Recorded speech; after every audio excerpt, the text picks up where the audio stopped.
अस्सलामुअलैकुम वरहमतुल्लाहि वबरकातुहू। सर्वप्रथम अल्लाह ताला सर्व जगाचे रक्षक आहे, त्याची स्तुती करतो की आणि पैगंबर मोहम्मद सल्लल्लाहु अलैहि वसल्लम आणि त्याच्या कुटुंबीय व साहेबांची शांती आणि आशीर्वाद असो। प्रिय मित्रांनो, अल्लाह ताला आपल्याला धर्माची शिकवण दिली आहे, पण आमच्या काळात अनेकदा आपण पाहतो की धर्म हळूहळू घरातून निघून जातो। मुलं घरातील संस्कार विसरतात, नमाज, प्रार्थना, प्रामाणिकपणा आणि नैतिक मूल्यापासून दूर जातात। चला पाहूया हे का घडते। आई वडिलांचे उदाहरण आणि वर्तन मुलं फक्त शब्दांनी शिकतील, पालकांच्या वर्तनाने शिकतात। जर वडील नमाज, रोजाच्या प्रार्थना, सत्कार्य आणि प्रामाणिकपणा पाळत नसतील तर मुलांना त्याची जाणीव होत नाही।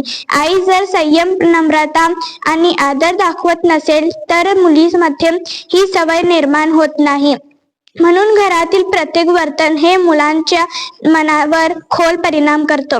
संवाद आणि विचाराचा अभाव घरात धर्माबद्दल संवाद नाही, प्रश्न विचारण्याची मुभा नाही, तर मुलं फक्त अन्याय पाळतात किंवा गुपचूप विसरतात। धर्म हे केवळ अन्याय नसून समजून घेतले पाहिजे आणि त्यासाठी आई वडिलांनी त्याच्याशी चर्चा करणे आवश्यक आहे। उदाहरणार्थ, नमाज का करावी, दान का द्यावे, सत्य बोलणे हा महत्त्वाचे आहे हे स्पष्ट सांगणे गरजेचे आहे। बाह्य जगाला आणि तंत्रज्ञानाचा प्रभाव। आजकाल मोबाईल, टीव्ही, इंटरनेट आणि सोशल मीडिया यांचा मुलावर मोठा प्रभाव आहे। घरात पालकाचा वेळा कमी असल्यास मुलं स्क्रीनकडे वळतात।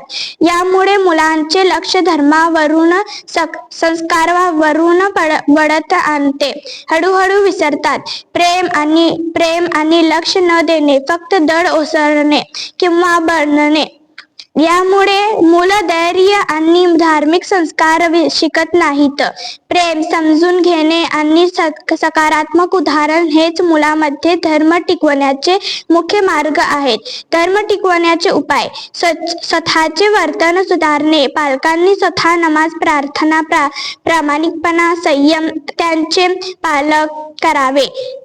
धर्मावर संवाद: मुलांशी धर्मावर चर्चा करा, त्यांना अनुभव सांगा, प्रश्न विचारण्याची मुभा द्या, सकारात्मक उदाहरण दाखवा। मुलं पाहतात आणि शिकतात। तुम्ही जे आचरण दाखवाल तेच त्याच्यात रुजेल।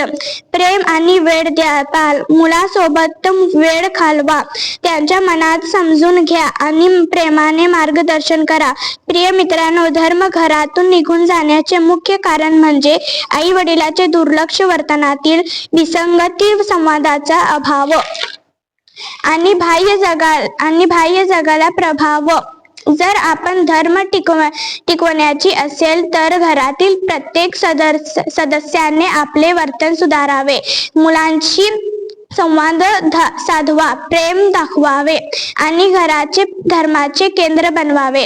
यामुळेच आपली पुढील पिढी धर्म, संस्कार, प्रामाणिकपणा आणि नैतिक मूल्य पाळेल। शेवटी प्रार्थना: अल्लाह ताला आम्हाला धर्म टिकवण्याची ताकद द्यावी, घरात नमाज, प्रार्थना वाढावे आणि आम्हाला तसेच आपल्या मुलांना धार्मिक आणि नैतिक दृष्टी सक्षम बनावी। आमीन।